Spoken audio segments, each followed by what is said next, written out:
Why can a clean kitchen still make you feel as though you have forgotten something? You walk in after dinner, expecting the room to feel finished for the night. The plates are away, the sink is empty, and the counters have been wiped. Yet the coffee machine waits beside its capsules, ready for the next morning. A folded towel hangs from the oven, and unopened mail rests near the fruit bowl.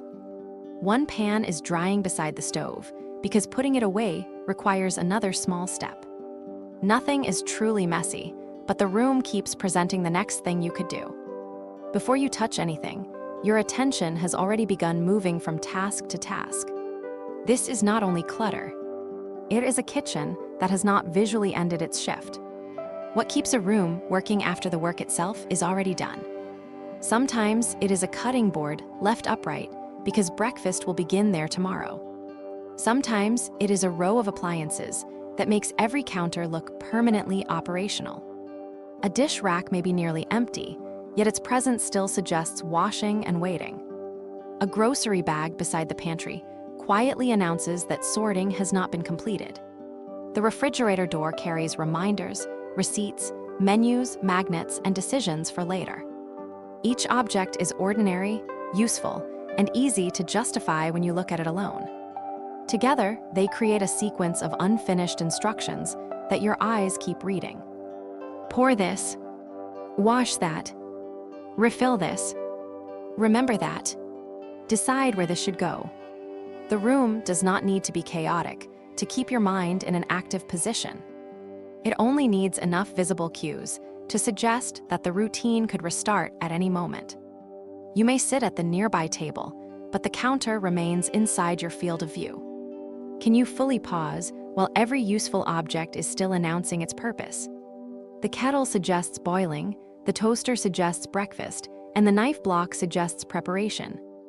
Open shelves display bowls, jars, labels, mugs, and ingredients in one continuous working picture. Even attractive objects can become demanding when none of them are allowed to visually recede.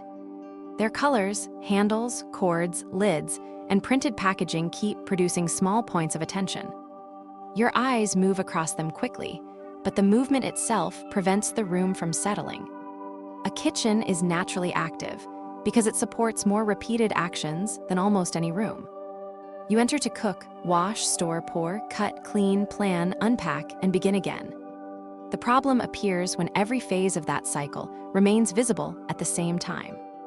Preparation objects sit beside cleaning objects, while storage objects compete with tomorrow's reminders. There is no clear difference between what is happening now and what has already finished. The counter becomes less like a surface and more like an open list of possibilities. How does your eye know that the kitchen is resting when nothing signals an ending? In calmer kitchens, activity has boundaries, even when the room contains the same number of things. The coffee station is gathered into one compact zone instead of spreading along the counter. Cooking tools stay close to the stove, while cleaning items remain contained near the sink. Daily objects may stay visible, but they form small groups that can be understood together. The eye reads one station, then finds a quieter surface before reaching the next. That pause matters because visual rest is not emptiness. It is a break between instructions. Without those breaks, every item receives equal importance, whether it is needed now or next week. A bright label can compete with a polished appliance, a towel pattern, and a stack of mail. The room may be organized by category, while still feeling active through constant visual competition. Organization answers where things belong, but it does not always answer when the task is over. What tells you that a routine has finished, rather than merely been interrupted? A closed cabinet can do more than hide objects. It can remove an entire sequence from attention. A clear section of counter can signal that no action is currently occupying that space.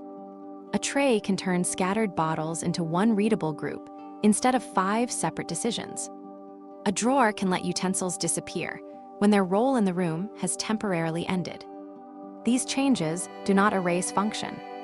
They give function a visible beginning and a visible end.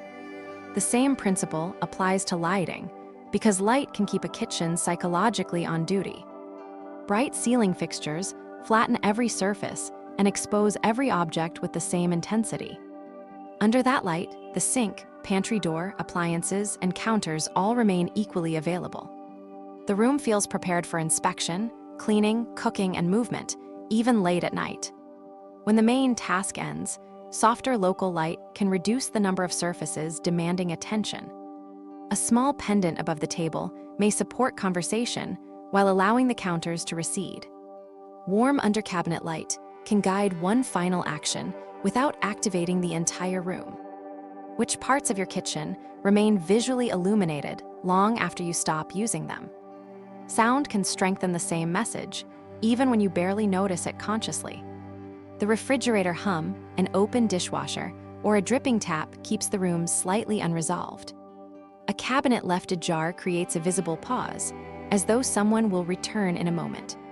A chair pulled away from the table preserves the shape of the person who just stood up. The kitchen carries evidence of recent action, and evidence can feel like an unfinished sentence. This is why wiping every surface may not create the relief you expected. The issue is not always dirt, quantity, or a lack of discipline. Sometimes the room is simply displaying too many verbs. A calm kitchen does not remove work from life. It stops displaying every task simultaneously. That is the deeper difference between a functional room and a room that never clocks out.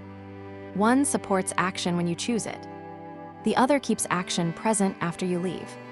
Have you been trying to clean away a problem that is really about visible task residue? Task residue is what remains when objects continue communicating an action after the action ends. It appears in the chopping board waiting by the stove and the sponge left at attention. It appears in the packages awaiting storage and the notes awaiting decisions on the refrigerator. It also appears in permanent setups that never visually close, even when they are perfectly tidy. The solution is not to hide everything or turn the kitchen into a blank showroom. It is to decide which functions deserve constant visibility and which should disappear between uses. Begin by noticing the objects that describe tomorrow rather than supporting what you are doing now. Group what belongs to one repeated routine, then protect some surface around that group. Let one zone remain active while another becomes quiet enough for the eye to stop. Close the dishwasher, return the chair, fold the towel, and finish the small visual sentence. Could the room communicate completion through one cleared counter, one closed door, or softer light? The change may be modest, yet your movement through the kitchen begins to feel different. You enter and understand the room immediately, instead of scanning for the next unfinished action. The counter becomes available rather than expectant, and the table becomes a place to remain. Useful objects are still nearby, but they no longer speak with equal volume. The kitchen feels ready when you need it, and quiet when you do not. That quiet is not decorative perfection. It is permission to stop participating for a while. You may still have dishes tomorrow, groceries to sort, and meals waiting to be planned. But those future actions no longer need to occupy the room before their time, because the kitchen's functions have learned how to recede. When you leave tonight, which visible task will your kitchen still be asking you to complete?